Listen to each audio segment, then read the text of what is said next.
Hey there, and welcome. Before we jump into today's story, I have a quick question for you. Where in the world are you tuning in from? Drop your city in the comments below. I'd love to see how far this reaches. Now, here's something to think about. Have you ever found yourself in a situation where you uncovered the truth about a cheating wife? Maybe it was a friend's experience, a crazy story you heard, or something that happened to you personally. If you've got a story, don't hold back. Share it in the comments. I'm curious to know how people handle these situations. All right, let's not waste any more time. Sit back, get comfortable, and let's get into this story. I never used to be the kind of person who believed in fate. Life, to me, was always a sequence of logical steps, choices leading to consequences, actions shaping our futures. But looking back now, I wonder if some things had been set in motion long before I ever had a say in them. There were signs, subtle warnings I had brushed aside, too wrapped up in the comfort of routine to notice. Maybe if I had paid closer attention, I could have seen what was coming. Maybe I could have stopped it. Or maybe, no matter what I did, I was always meant to end up here. It started, perhaps, with an old letter I found while cleaning out my father's study a few months ago. It was buried beneath a stack of financial statements, yellowed with time, addressed to him in handwriting I didn't recognize. The envelope was still sealed, and for a moment, I hesitated. My father was never one for keeping sentimental keepsakes. Anything he kept had a reason. But something about this letter unsettled me. I placed it back where I had found it, unwilling to disturb whatever past it carried. I should have opened it. I should have read the words that someone, long ago, had tried to tell him, because maybe then I wouldn't have been so blindsided by what came next. As I sat at my desk, I checked the time, just a few minutes before 4 p.m. In an hour, I'd be heading home, ready to embrace the weekend. I always looked forward to these breaks, but this one was particularly important. Tomorrow marked 20 years since Katie and I exchanged vows, and I had planned a surprise getaway at a secluded lake house to celebrate our anniversary. My gaze fell on an old photo of Katie resting on my desk. She had always been the center of my world. My name is Thomas West, though most people just call me Tom. Katie and I had been together since high school, tying the knot shortly after graduation. She strongly believed in waiting until marriage for closeness, convinced it would make our honeymoon all the more special. And she was right. My parents fully supported our union.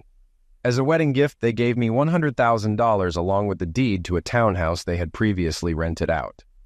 Just to help you start off, my father had said, explaining that the money was part of a $5 million trust fund set up for me after my birth mother passed away. She had died when I was just a baby, but my father never spoke about her.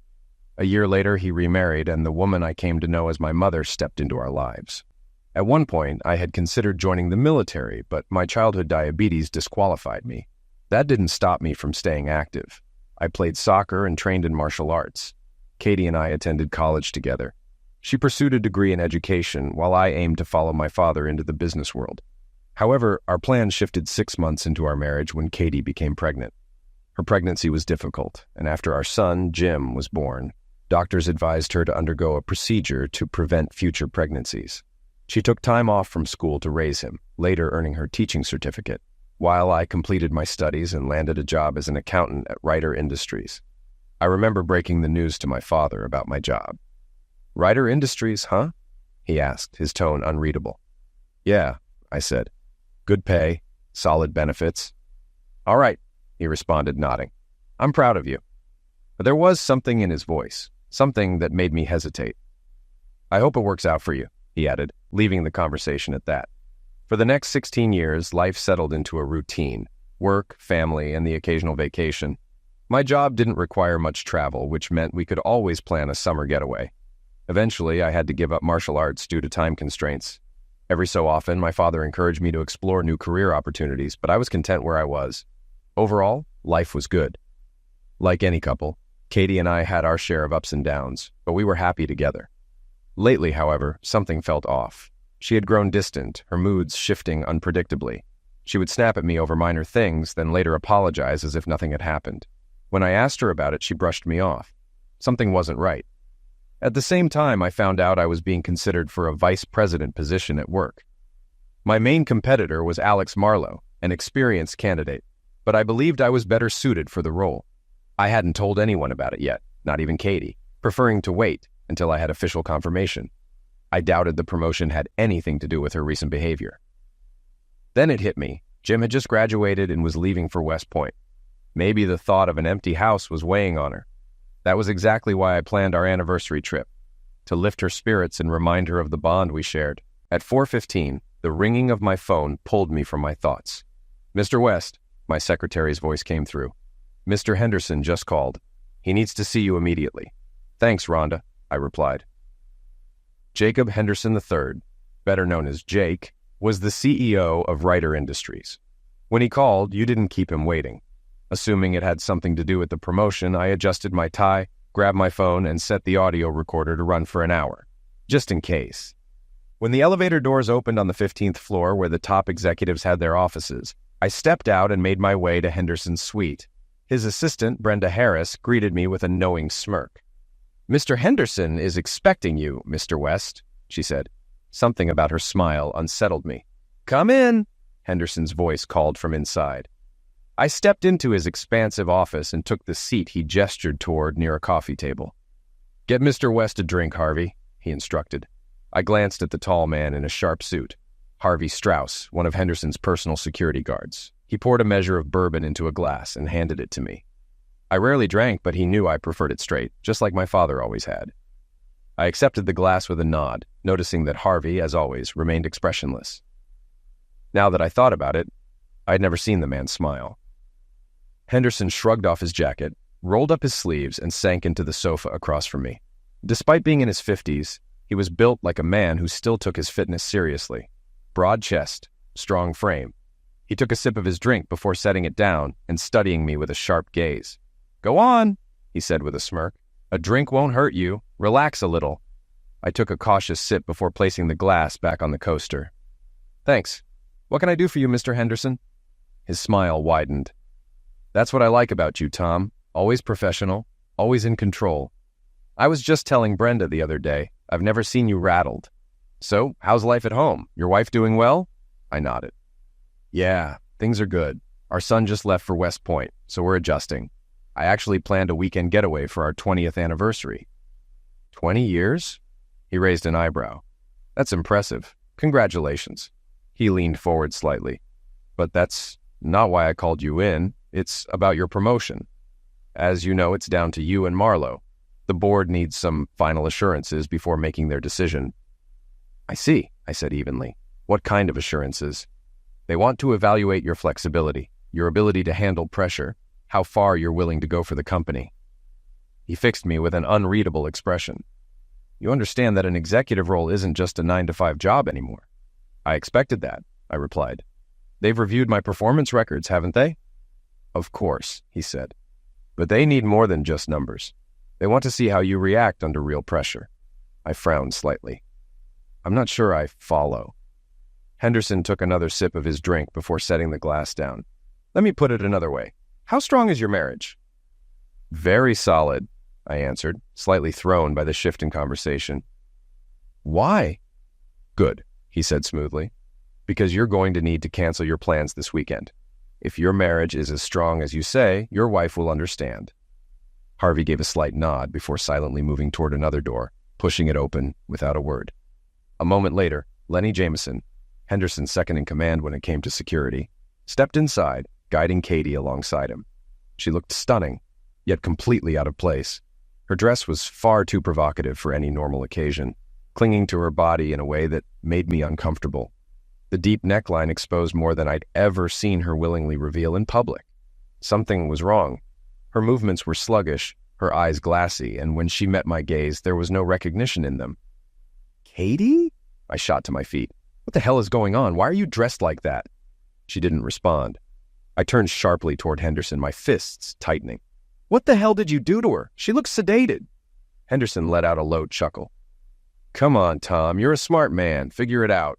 And yes, I gave her something. Helps keep things manageable." He smirked, watching my reaction. "She's not going anywhere anytime soon." A surge of fury coursed through me. "You—" I took a step forward, but before I could do anything, my body betrayed me. My limbs felt impossibly heavy, my vision blurred at the edges, and my stomach twisted with a sickening realization. The drink. Harvey had sedated me. Henderson leaned back in his chair, amused by my struggle. "Ah, there it is." the realization settling in. Consider this a little test. Your ability to handle pressure, your loyalty to the company. The board wants to see how you perform when things get personal. I fought to stay upright, but my body refused to cooperate. My speech slurred as I forced the words out. You're going to regret this. Henderson's smirk never wavered. Is that any way to talk to your own brother? I froze. What? He took his time, savoring my reaction. No one ever told you? How my mother had an affair with your father while she was still married? That's right, Tom. You and I, same blood. He laughed at the disbelief on my face. Guess Daddy Dearest left out that little detail, huh? My head spun. That's not possible. Oh, but it is. Henderson's voice was calm, confident. And this is personal. I've been waiting for this moment for a long time. Why? I demanded, my voice unsteady. He shrugged like it was nothing. For one, I run this company. I do whatever I damn well please. But more importantly, your father stole from my family. Ever wonder where your precious trust fund came from? That money was rightfully mine. Now I'm taking back what should have always been mine, piece by piece. You're insane, I spat. He simply grinned. Call it what you want, but it's already happening. Here's the deal, you're not divorcing your wife. She's going to need financial support for her new lifestyle. His smirk darkened. Because she belongs to me now. I'm taking her to New York to introduce her to some important people. They're eager to meet her. Rage burned through my veins. You won't get away with this. Henderson's laughter echoed in the room. Oh, Tom, I already have. He gave Lenny a quick nod, and before I could react, Lenny stepped forward. His expression was almost apologetic. Nothing personal, Mr. West, just following orders. Then his fist slammed into my face. Another blow landed and everything faded to black. When I regained consciousness, I was in a hospital bed.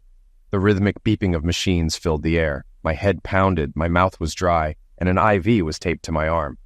The fluorescent lights overhead were painfully bright against the stark white walls.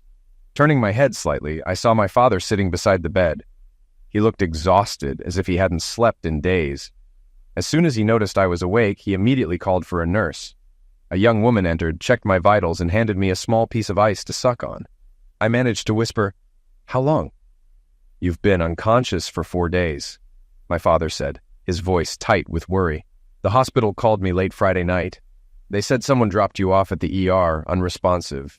You never came home. What happened? Before I could answer, a doctor walked in. Good afternoon, Mr. West. I'm Dr. Pierce. He glanced at my chart. How are you feeling?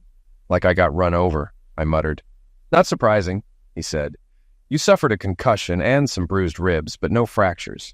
We'll do a few more scans and keep you overnight for observation. If all looks good, you should be able to go home tomorrow. I gave a weak nod. Dr. Pierce hesitated. Given the extent of your injuries, I contacted the police. They'll be here shortly to take your statement. Do you feel up to talking to them? My throat was raw, but I forced myself to say, yeah, I need to. The doctor left, and a few minutes later, a man in a dark suit entered, flashing his badge. Mr. West, I'm Detective Ryan Blackstone. I need you to tell me everything you remember. I reached for the cup of water beside me, took a sip, and nodded. Yeah, I can do that. I recounted every detail. The meeting with Henderson, the threats, the sedated drink, the knocking. Then something clicked in my memory. My phone. Did they find my phone? I asked urgently. My father reached into the bedside drawer. Your mother thought you'd need your charger, so she brought it. With trembling hands, I powered the device on. Dozens of unread messages flooded my screen, but I ignored them, scrolling straight to my recordings. There it was, the audio file from Henderson's office. I hit play. Silence filled the room as Henderson's voice came through, detailing his threats, his plans. Then, okay, get him out of here, Henderson's voice said. Take him out the back. Dump him at the hospital. If anyone asks, tell them that's how you found him. A pause. Understood, boss, Lenny's voice replied. There was the sound of movement, followed by muffled voices as they dragged me toward a car. Careful, Harvey muttered. Don't want blood on the seats. I'm trying, but he's a heavy creep, Lenny grumbled. Aren't they all? Harvey chuckled. A car door slammed shut, and the recording cut off. Detective Blackstone exhaled sharply. Hospital security cameras confirm it. They pulled up, dumped you in the parking lot, and drove off. 2 EMTs found you and rushed you inside. He glanced at me. We ran the license plate. The car is registered to Ryder Industries. My father sighed heavily. I called your HR department Monday to let them know you were hospitalized. Turns out Henderson already informed them you'd be on sick leave for a week. I pushed myself up slightly, ignoring the sharp pain in my ribs. Any word from Katie? My father's expression darkened. Nothing. I've been calling the house, her cell, leaving messages, no response. I clenched my jaw. She's probably still in New York, I muttered. God knows what he's doing to her. Blackstone straightened. I'll put out a missing persons report. Do you have a recent photo? I pulled up a recent photo of Katie on my phone. Send it to me, Detective Blackstone instructed. And that audio file. I'll coordinate with the NYPD and issue warrants for Henderson and his men. Are you pressing charges? Without a doubt, Blackstone nodded. Good. You focus on recovering. We'll take care of the rest. He handed me a business card. Call me if you remember anything else. As he left, I turned to my father. Is what Henderson said true? Dad let out a weary sigh, rubbing his temples. Yes and no. His father forced himself on your biological mother. I saw it happen. But she was already pregnant at the time. She just didn't know it yet. I felt a chill run through me. What happened after that? I filed for divorce, he said flatly. She swore it was a mistake, claimed she still loved me, but I wasn't interested. I moved into the guest house and cut all ties with her. I also sued Henderson and Company for alienation of affection. The case was put on hold until you were born. Did you ever do a DNA test? Dad exhaled slowly. You were born in '82. DNA testing wasn't like it is today. We did blood tests, but they were inconclusive. Henderson's father and I had the same blood type. Your mother spiraled after that. Booze, pills. She overdosed 6 months after you were born. Damn, I muttered. The lawsuit went forward. We settled out of court, and that money became your trust fund. But I was legally bound to never discuss the case, which is why I never told you. He ran a tired hand over his face. A year later, I met Patricia. From the moment she saw you, she wanted to adopt you. She couldn't have kids, but to her, you were always her son. I swallowed hard. But how did you know for sure that I was yours? Dad met my gaze. Remember that motorcycle accident when you were 16? I grimaced at the memory. Yeah, Jimmy reared and hit a patch of slick road and I went down with him. We were wearing helmets, but I still got banged up pretty bad. He nodded. While you were in the hospital, I ordered a DNA test. I needed to be certain. The results came back, a 99% match. You were mine. A lump formed in my throat. You've always been my dad. Nothing changes that. A small, relieved smile crossed his face. I shifted slightly. What happened to Henderson's father? He had a stroke while you were in college, Dad said. Died not long after. His son took over the company. His expression darkened. I had hoped he'd be different. I was wrong. That's why you weren't happy when I took the job at Ryder Industries, wasn't it? He nodded. I wanted to warn you, but legally, I couldn't. I just prayed I wouldn't regret it. You couldn't have known, Dad, I assured him. But what I don't understand is Katie. How could she believe Henderson after everything we've been through? Dad sighed. She looked sedated, son. She may not have had a choice. Maybe, I said, though doubt gnawed at me. But something's off. Why was she even there and dressed like that? A knock at the door interrupted us. Yeah, I called. The door opened and Brenda walked in, carrying a vase of fresh flowers and a card. The office pitched in and got this for you, she said, placing them on the nightstand. Everyone signed the card. That's thoughtful, I said, genuinely surprised. Tell them I appreciate it. Brenda hesitated, shifting her weight. She finally spoke, her voice quiet. I'm really sorry about all of this. I studied her. Did you know what Henderson was planning? Her hesitation was answer enough. I knew he had something in mind for Katie, but I didn't think it would go this far, she admitted, guilt flickering in her eyes. I sat up straighter. Tell me everything. Brenda took a deep breath. That morning, he gave me a company credit card and told me to pick up Katie. He said she was expecting me. He also told me to find the most revealing, attention-grabbing dress possible. Then he had me take her to a salon for a full makeover, including a Brazilian wax. A knot tightened in my stomach. You knew what that meant. She gave a small, guilty nod. I had my suspicions. It's not the first time he's done this. My father, who had been listening quietly, finally spoke. So he uses you to prepare women for him. Brenda dropped her gaze. I pressed on. Did you know he sedated her? Her lips parted slightly before she looked away. He pills all of them. He likes being in control. Dad's expression hardened. Has he ever done it to you? Brenda swallowed hard. Once, a small dose, just enough to make sure I wouldn't argue. My fists clenched at my sides. Do you have any idea how much he gave Katie? Her eyes flickered with realization. If he tripled the usual amount, she trailed off, her face paling. Oh my God. She must have been out of it for hours. She probably didn't even know you were there. I exhaled sharply. When I walked into his office, you knew what was coming, didn't you? Brenda gave a small nod. I knew he had plans for you, but I didn't think he'd hurt you. Do you know where they are now? Last I heard, still in New York, she replied. Dad stepped in. Would you be willing to speak to the police? Tears welled in her eyes. Yes, I'll do whatever I can to help. One more thing, I said, my voice measured. She hesitated. What? Did Katie know what was going to happen? Brenda shifted uncomfortably. I think she had an idea. Henderson had been spending a lot of time with her. Long lunches, closed-door meetings. He invited her to dinner more than once. A chill ran down my spine. Were they involved? Brenda looked away. I don't know for certain, but it's very possible. Dad's jaw tightened. You've helped him do this before, haven't you? Brenda nodded reluctantly. More than once. So, you condoned it? Dad challenged. She shook her head quickly. I had no choice. I'm a single mom with a special needs son. Henderson pays me well, for my work and my silence. Dad exhaled sharply. And that silence put my son in the hospital. Brenda flinched. I swear, I never thought he'd go this far. If I had, I would have warned him. My father studied her for a long moment before nodding. Brenda, the police will contact you. Cooperate fully. Understood? She nodded quickly. I will. Good, I said, my voice softer now. And thanks for the flowers and card. Let the office know I appreciate it.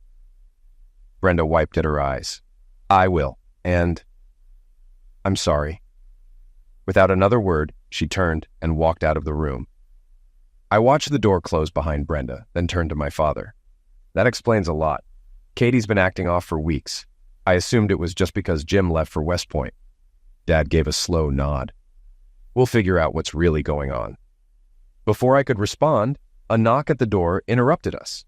A hospital orderly entered, pushing a tray of food toward my bed. Dad stood up, stretching. Looks like dinner's here. I should head home before your mother thinks I've gone missing. I managed a weak chuckle. Tell her I love her. I will. And for the record, I love you too, son. We bumped fists before he walked out. Turning my attention to the tray, I was surprised by how good the food smelled. After days of barely eating, hunger gnawed at me. I didn't waste time digging into the meatloaf and mashed potatoes. Even the broccoli wasn't bad. By the time I scraped the last bit of pudding from the cup, I finally felt full. Sipping my coffee, I unlocked my phone. 4 unread messages. Each one had a video attached. The first message had been sent Friday night. Enjoy. Bet you wish you were here. The number was unfamiliar. My gut told me not to, but I tapped on the first video. Instantly, I regretted it. The screen showed Katie standing before a group of grinning men, still wearing that dress, the one I last saw her in. I recognized the faces, members of the board. My stomach turned. One of them grabbed the thin straps of her dress and yanked it down. The fabric pooled at her feet. Her eyes were empty, pupils unnaturally large. The pills still had her in their grip. Dark circles framed her bloodshot eyes. She looked exhausted, hollow. Then Henderson's voice cut through the haze. I hope you like the show, horned husband, he sneered. This is your wife's new reality, so you might as well get used to it. He turned toward Katie, a wicked grin spreading across his face. Tell him who I am, sweetheart. Katie's voice was eerily lifeless. Jake Henderson is my master. Good girl, he praised, eyes gleaming. Now tell him what your job is. The words came out robotic, as if rehearsed. I am my master's personal companion. I obey him in all things. Perfect, Henderson chuckled. Now let him know what that means for him. Katie's dull eyes shifted toward the camera, her finger pointing directly at me. You'll never touch me again. Henderson smirked and leaned in. And one more thing, he said, amusement dripping from his voice. Don't do anything stupid. Next time I send Harvey and Lenny, you might not wake up. See you around. The screen went black. My grip tightened around my phone until my knuckles turned white. A storm of rage, betrayal, and disgust churned inside me. I glanced down at my wedding ring, once a symbol of everything I thought I had. Now it meant nothing. I tore it off and tossed it onto the nightstand. Maybe I'd sell it. One thing was certain. I was divorcing Katie. I didn't give a damn what Henderson wanted, and I was going to make him pay. But how? The laws my father once used to sue for alienation of affection didn't exist anymore. And as satisfying as it would be to eliminate Henderson, he wasn't worth a life sentence. I grabbed my phone and dialed Ryan. I told him everything, the threats, the videos. "Send them over," he said immediately. "I'll be in touch soon." After forwarding the files, I shut off my phone. I thought about calling Jim, but had no idea where to start. Instead, I turned on the TV, hoping to shut out my thoughts. Sleep came eventually, but it was restless, haunted by memories of a life that no longer existed. I woke to nurses checking my vitals. After a trip to radiology for more x-rays, I returned to my room just as an orderly delivered breakfast. Bacon, eggs, toast. The best meal I'd had in days. Dr. Pierce entered as I finished eating. "Good news," he said, glancing at my chart. "Your scans look fine. You're clear to go home." He handed me a prescription for pain medication along with the discharge packet. "Paperwork should be ready in about an hour. Give your parents a call. They'll want to be here when you leave." "Thanks, Doc," I said, relieved. I dialed my parents, and just over an hour later they arrived. Mom rushed to my bedside, wrapping me in a tight hug. Her eyes glistened with unshed tears. "Oh, Tom, I'm so sorry," she murmured. "How are you holding up?" "I've been better," I admitted. Her expression softened. "I made lasagna and kept it warm for you." That got my attention. Mom's lasagna was legendary. A small smile broke through the exhaustion. "Thanks, Mom. That helps." She squeezed my hand. "Your father told me everything. Honestly, if I ever get my hands on that woman." Dad and I exchanged an amused glance. If Mom had been there, she probably would have followed through.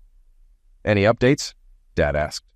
I filled them in on the videos and Henderson's threats. Mom looked horrified. "Videos? You don't want to see them," I said firmly. Dad let out a slow breath. "You'll need a divorce lawyer." "Yeah," I muttered. "And I have to tell Jim. He's going to be crushed." "I'll make some calls," Dad said.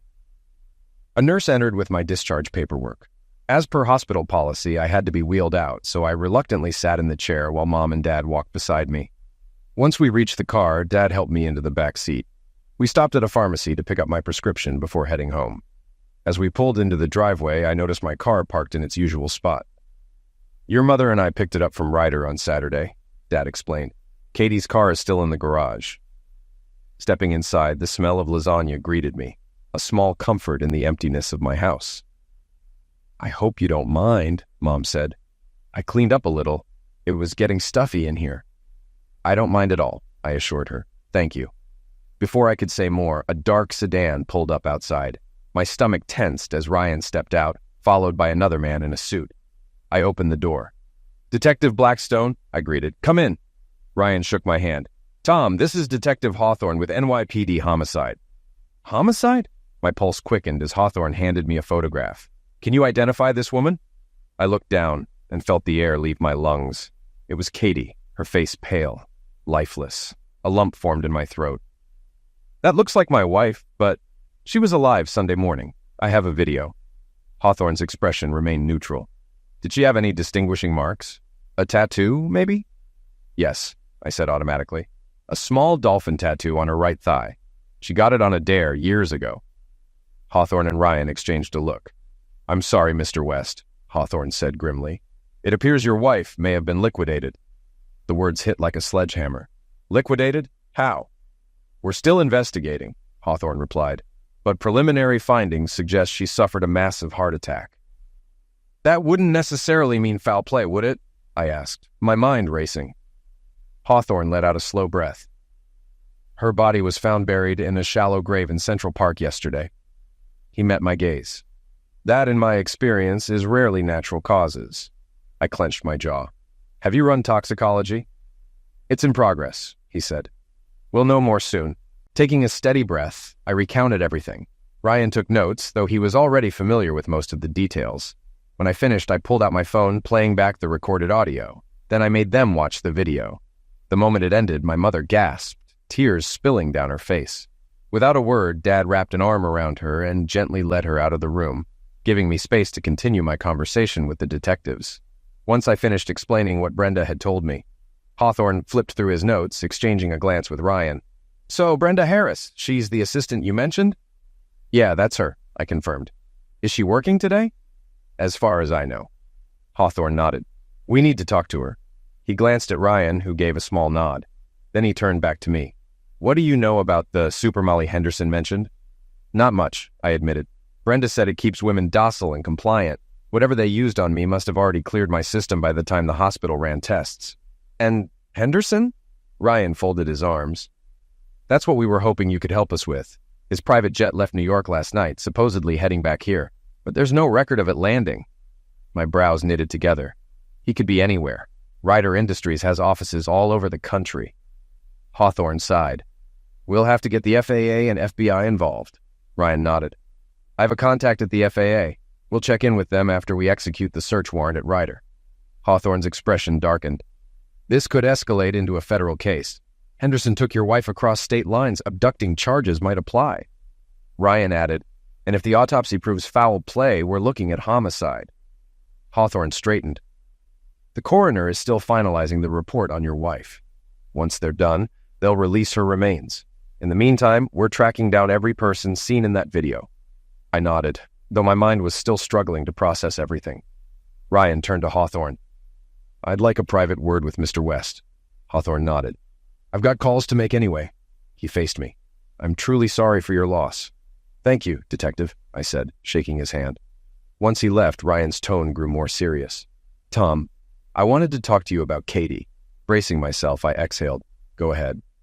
"I won't go into the worst of it, but the last 48 hours of her life were a nightmare," Ryan said, his voice measured yet grim.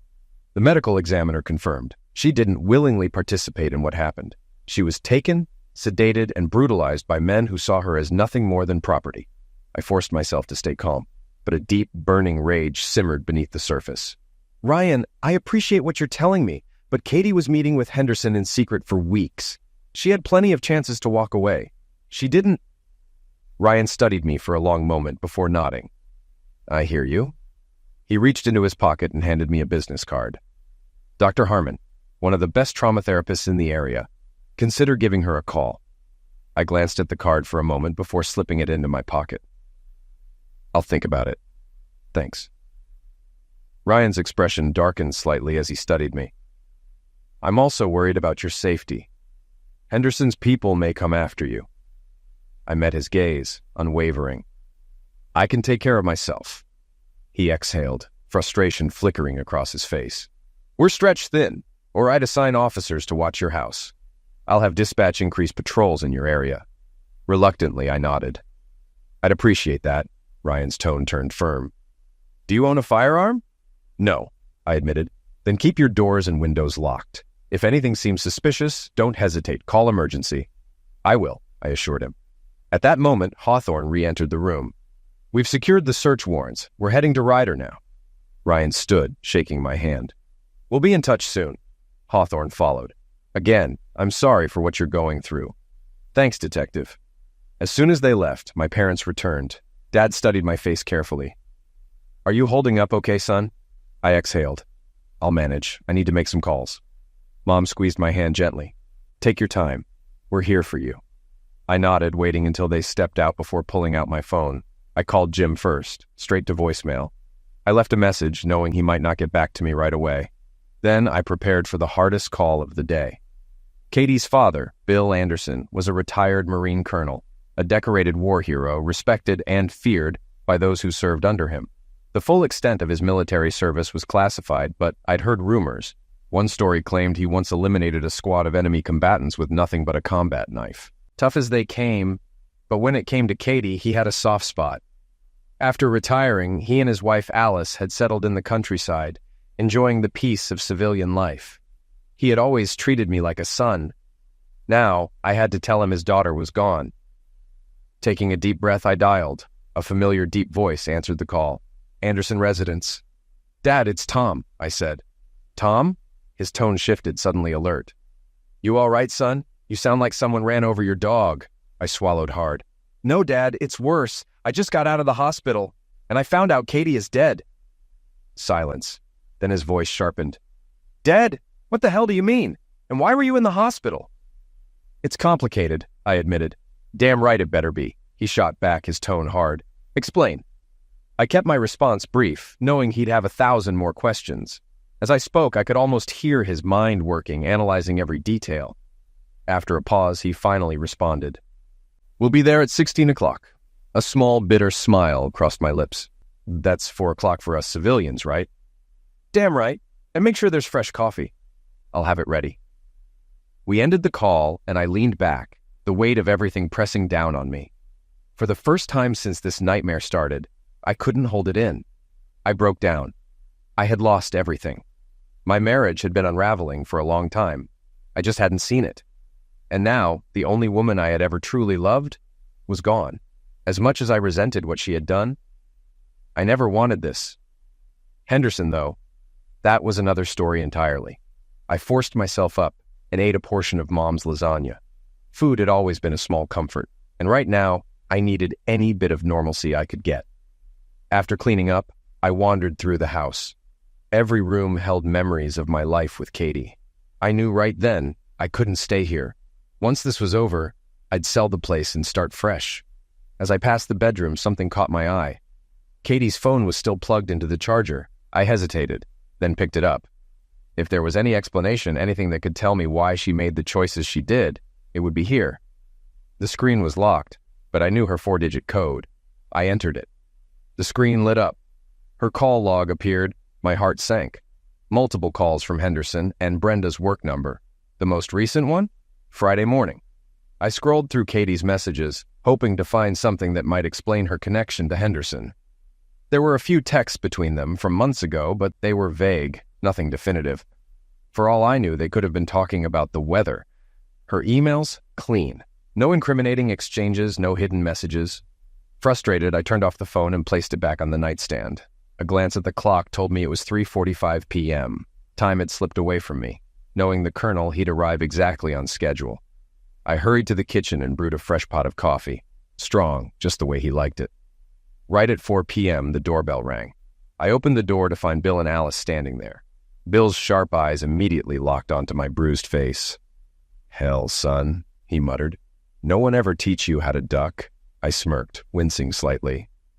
My dad tried, never quite mastered it. Bill grunted. Figures. I stepped aside, gesturing for them to come in. As they entered, another car pulled into the driveway. A tall, wiry man stepped out, a laptop bag slung over one shoulder, and 2 additional bags in his hands. Bill turned to me. Hope you don't mind, but after what you told me, I figured we could use some extra hands. The man strode inside, setting his bags down near the couch. Tom, meet Ron Wiseman, Bill introduced. We served together back in the day. I extended a hand. Nice to meet you, Mr. Wiseman. Just Ron, he said, shaking my hand firmly. I shot Bill a questioning look. Ron and his wife have experience dealing with men like Henderson, the Colonel explained. And he's got a particular set of skills that might come in handy. I crossed my arms. What kind of skills? Ron smirked. By trade, I'm an accountant. I blinked. An accountant? He chuckled, unzipping one of his bags. Not just any accountant, he clarified. I do some contract work for a federal task force. Let's just say I have access to information that might prove useful. I nodded slowly. Got it. Well, make yourself comfortable. I'll get the coffee. Alice followed me into the kitchen, and we returned with steaming mugs for everyone. Bill took a careful sip before nodding approvingly. Not bad, Tom, he admitted. Appreciate it. I settled into a chair. All right, let me catch you all up. I laid everything out. Katie, Henderson, the videos, the threats, and the latest update from the detectives. You have recordings? Bill asked. Yeah, I confirmed, but they're not easy to watch. His jaw tightened. I still need to see them. Alice placed a gentle hand on his arm. Bill, are you sure? He met her gaze. Alice, we've seen worse. With a sigh, I unlocked my phone and played the videos. Bill and Alice remained silent as they watched, their faces darkening with each passing second. Ron, however, paused several times, closely analyzing the individuals involved. She was definitely sedated, Alice murmured, shaking her head. Bill and Ron exchanged a knowing glance. But with what? She wondered aloud. I exhaled. Brenda, Henderson's assistant called it something like Super Molly. Ron looked up. And Henderson sedated you too? I nodded. Yeah, but by the time I got to the hospital, whatever it was had already left my system. Ron flipped open his laptop, powering it on. I handed him my Wi-Fi password, and within moments, he was connected and typing away. The guys who kick you, Ron said, his eyes on the screen. Are they in any of these videos? Yeah, I said, pulling up one of the recordings. I paused at a specific frame, zooming in on two men. Ron studied the image. All right, he muttered. Let's see what we can uncover. Harvey Strauss and Lenny Jameson, I said, pointing at them. That's them. Ron didn't look up. Send me the footage. I quickly forwarded the files to the email he provided. A minute later, Ron glanced at me. You know those aren't their real names, right? My stomach tightened. What do you mean? They're ex-mobsters, he explained. Disappeared off the grid years ago, right after their old boss, James Brolin, or Jimmy the Weasel, was found dead in his bed. The feds have been after them ever since. I frowned. And they've been working for Henderson? For about 2 years, I said. Why? Ron's expression darkened. That's when they vanished from law enforcement radar. I let out a slow breath. You're saying they've been hiding under new identities while working for him? Exactly. Ron clicked through several files. Let's see what else we can dig up. As Ron's software ran, Bill leaned forward, resting his elbows on the table. Here's the plan, he said. Ron's staying here with you until this is dealt with. No way in hell I'm leaving you unprotected. Ron nodded. Understood, Colonel. I turned to Bill. And what are you going to do? Bill's expression hardened. It's better if you don't ask, son. Just know that we Marines take care of our own. His voice was as cold as steel. One way or another, Henderson and his men will pay. I didn't argue. You're on sick leave until Monday, right? Bill asked.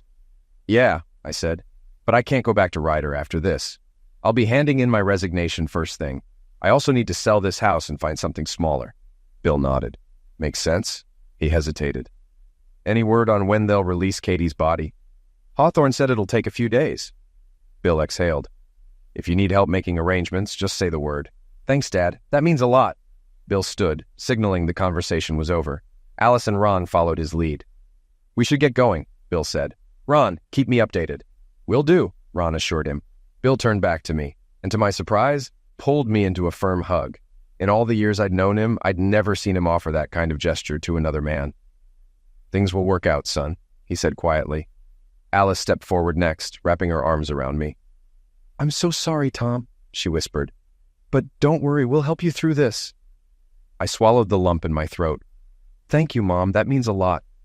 She smiled softly. Call us if you need anything. Not long after Bill and Alice left, my phone buzzed. I glanced at the screen. Jim. I took a deep breath and answered, settling into a chair, bracing myself for the inevitable conversation. Dad? His voice was tense, edged with worry. What the hell is going on? What happened to Mom? I exhaled slowly, steadying my thoughts. It's complicated, son. This doesn't sound like something she would do, he pressed. I know, I admitted. None of this makes sense to me either. Have you found anything that explains it? I hesitated before answering. No, I went through her phone, checked her emails, nothing out of the ordinary. Jim was silent for a moment before suggesting, could she have had a second phone? A second phone? Yeah, a burner. One of those cheap prepaid phones, he explained. Maybe she had one you haven't found yet. A thought hit me like a freight train. The disturbing videos I received, they came from an unrecognized number. That actually makes a lot of sense, I muttered. If she had one, you need to find it, Jim urged. I will, I promised. I'll let you know if I find anything. We talked for a little while longer before he asked me to keep him updated on when his mother's body would be ready for burial. After hanging up, I turned to Ron. Jim brought up something I hadn't thought of. Katie might have been using a burner phone. Ron's eyes sharpened with interest. Do you have a number? I nodded and recited it to him. Without missing a beat, he launched a program on his laptop and began typing. After a few minutes, he had an answer. This number is tied to a prepaid phone registered in the city, he said. As you suspected, it's a burner. Any way to track it? Ron's fingers moved over the keyboard. The last signal pinged Tuesday morning in New York. No activity since you received that last video. So it's probably gone. Most likely, he agreed. I sighed and stood up, heading upstairs to prepare a guest room for Ron. I wasn't sure how long he'd be staying, but given the situation, I had a feeling it wouldn't be a short visit. By the time the weekend rolled around, Ron was still here, spending most of his time glued to his laptop. I didn't ask too many questions. He clearly knew what he was doing. Over the past few days, we had gotten to know each other better. He told me about his past as a Marine sniper and his current role within a federal private task force. Although he had an official title as a CPA, his real job revolved around corporate investigations, unearthing fraud, money laundering, and illegal activities within major corporations. He and his wife, Amy, had spent years exposing some of the most corrupt business executives in the country. The night before, he had asked if I was okay with Amy joining him for the weekend. I told him I didn't mind. She arrived at exactly 9 a.m. Saturday morning. After introductions, they took her bags to the guest room while I gave them a little space, stepping into the garage to tinker with my tools. An hour later, I walked back inside. Ron and Amy were both seated at his laptop, their expressions tense as they stared at something on the screen. Ron glanced up as I entered. "News?" I asked. "Yeah," he said. "First off, the FBI has officially taken over the investigation." I nodded. "Figures." "Second," he continued, "I just got a confirmed location on our targets." My heart pounded. "All three of them?" "Yeah," Ron confirmed. "They're holed up near Colorado Springs. I already contacted the colonel. He's handling it." Relief washed over me. Finally, some good news. But Ron hesitated. "There's more," he said, his voice unusually grim. My stomach twisted. "What is it?" He met my gaze. "I pulled up your wife's official autopsy report. I felt the blood drain from my face. And?" Ron clenched his jaw. "The report confirms she suffered a massive heart attack, triggered by the chemicals Henderson gave her." I braced myself. "But that's not what eliminated her, is it?" Ron shook his head. "They found dirt in her lungs." A chill ran down my spine. "Meaning?" Ron exhaled. "She was still breathing when they buried her." I felt like I'd been punched in the gut, barely alive, but alive nonetheless. Ron's voice was measured but heavy. "That's not all, Tom." I swallowed hard. "There's more?" Ron hesitated. "The toxicology report showed high concentrations of pills in her system, molly, white powder, and other chemicals. There were bruises all over her body. The last hours of her life were horrific. I can't believe she willingly participated in any of it." I felt my fists clenching involuntarily. "What do you think happened?" Ron rubbed his temples. "From what I've pieced together, Henderson and his men had a party. They pumped her full of pills, pushing her past her limits. Eventually, her body shut down. Instead of calling for help, they must have assumed she was dead and got rid of her the fastest way they knew how. So they buried her alive," I whispered. Ron nodded. "Yeah." I sat down, my whole body trembling. Amy placed a comforting hand on my shoulder as silent tears streamed down my face. Ron's voice hardened. "Henderson and his crew are wanted for homicide, conspiracy, pill distribution, and a dozen other charges. The men in your videos have already been arrested, but Henderson is the main target." "What's going to happen to him?" I asked. Ron shrugged. "Depends. With the right lawyers, people like him slip through the cracks." I was jolted awake by my phone ringing. Groggily, I checked the time. 4:30 a.m. "Who the hell calls at this hour?" I answered. A distorted voice came through. "Check your messages." The line went dead. A chill ran down my spine as I opened my texts. A new message had arrived with a video attachment. I tapped play. The footage was grainy, shot at night. 3 men, without clothes, their hands and feet bound, were dumped onto the pavement in front of a brick building. Even in the poor lighting, I recognized them instantly. Henderson, Lenny. A sign was strung around Henderson's neck. Memo to the FBI. I eliminated Katie West. I stared at the screen, barely breathing. Someone had just served their own brand of justice. Shutting off my phone, I lay back down and closed my eyes. I didn't lose a second of sleep. At around 9 a.m., I headed downstairs. Amy was already in the kitchen frying bacon and eggs. She smiled as I entered. "Hope you don't mind me hijacking your stove. Ron gets unbearable if he skips breakfast." I chuckled. I totally get it. Help yourself." As we sat down to eat, a knock sounded at the door. I opened it to find Ryan standing there. "Morning," he said. "Mind if I come in?" "Of course." I stepped aside, introducing him to Ron and Amy. Ryan declined coffee, his expression serious.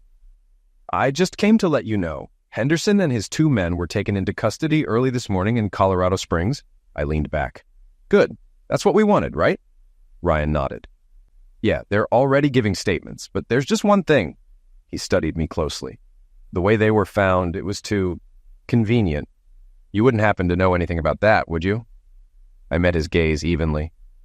No idea. I've been here all night. Ron and Amy can confirm that. Ryan smirked. Uh-huh. He shook his head. Just wanted to keep you updated. Stay safe, Tom. I watched him go, then shut the door behind him. As soon as Ryan left, I turned to Ron. You wouldn't happen to know anything about this, would you? I asked, crossing my arms. Ron smirked. Let's just say, it's best you don't ask questions. I let out a long sigh, shaking my head. You should probably check in with your father-in-law, he suggested. Nodding, I picked up my phone and dialed Bill's number. Anderson, he answered, his voice as sharp as ever. Hey, Dad, just wanted to let you know, Henderson and his men were picked up in Colorado Springs. The cops stopped by to confirm. Good, Bill replied, his tone neutral. Ron thought I should call and thank you, I added, choosing my words carefully. There was a brief silence. That so? Yeah, I said. So, thanks. You're welcome, son, Bill said. Then after a pause, he asked, I assume you got a call last night? That's right, I confirmed. The sign was a nice touch. Think the feds got the message? Bill chuckled. I damn well hope so. We'll talk soon, son. Take care.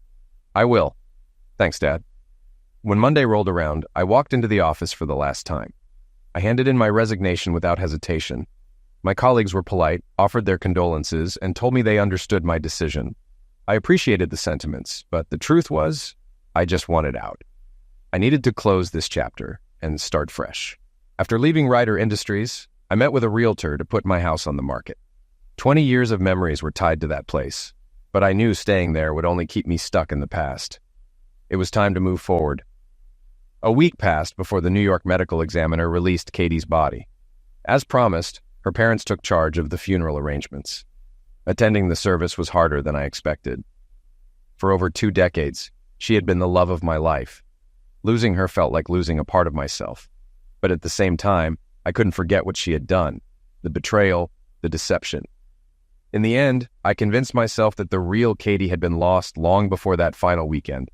The pills, the manipulation, Henderson had stolen her from me long before her body gave out. Jim managed to take a few days off from West Point to be there. Seeing him again was bittersweet. We mourned together, sharing memories of Katie before everything went wrong. I chose not to tell him the full truth. Jim had always been close to his mother. There was no reason to taint the good memories he had of her. After the funeral, I met with an attorney to discuss legal action against Ryder Industries. I wasn't sure if anything would come of it, but my lawyer seemed optimistic. With multiple criminal charges pending against Henderson and his board, there was a strong case against them. Meanwhile, the criminal trial stretched on for months. The prosecution sought the harshest possible sentence for Henderson, while his defense team tried every trick in the book to delay the inevitable. Justice was coming, and I would be there to witness it. I took the stand, recounting my experience in excruciating detail. I listened as others testified, their stories painting an even darker portrait of Henderson's crimes. Brenda also took the stand. She revealed that Katie hadn't been the only woman Henderson had targeted. There were many others. When asked directly if Katie had willingly been involved with Henderson before that fateful weekend, Brenda admitted she couldn't say for sure. However, newly recovered footage from Henderson's office showed Katie initially rejecting his advances. Over time, though, she had seemed to accept his twisted game, allowing herself to be manipulated into betraying me. As the trial progressed, more evidence surfaced. A search of Henderson's office and personal residence uncovered stockpiles of experimental pills, most of which had been created to control and subdue women. Experts testified that many of these substances resembled date defilement pills, but had unpredictable effects. But the most gut-wrenching moment came when I finally learned the full details of Katie's last moments. Henderson and his men had kept her sedated for nearly the entire weekend, forcing her through unimaginable horrors. At some point, in the middle of their sick games, her body gave out. She collapsed, clutching her chest in agony. The pain was unbearable, and within seconds, she lost consciousness. Instead of calling for medical help, even with a hospital just minutes away, they checked her pulse, claimed they couldn't find one, and decided she was dead. Rather than reporting her pass away, they cleaned her up, loaded her into the trunk of a car, and buried her in Central Park. When asked under oath, none of them could claim any medical expertise. None of them had any training in CPR. None of them were qualified to declare a person dead. And their mistake sealed their fate. The prosecution's final blow came when the medical examiner testified. His conclusion was undeniable. Traces of soil were found in Katie's lungs. She had been buried alive. Gasps filled the courtroom. Some jury members turned pale. I had known the truth for days, but hearing it in an official statement made it all too real. In the end, the jury found Jake Henderson, Lenny Jameson, Harvey Strauss, and every single person involved guilty on all counts. The judge denied the execution sentence, but sentenced the three main perpetrators to life without parole. The rest received long sentences, ensuring they wouldn't see freedom for decades. With the criminal trial behind me, the civil lawsuits moved swiftly.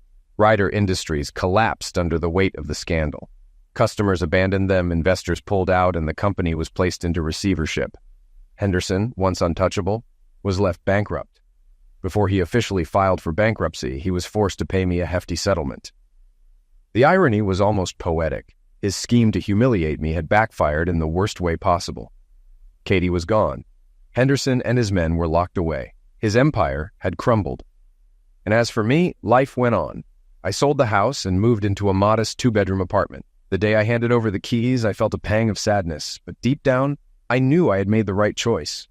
My therapist suggested I take time to rediscover myself, maybe travel, meet new people, step away from the darkness that had consumed my life for months. So, I decided to do just that.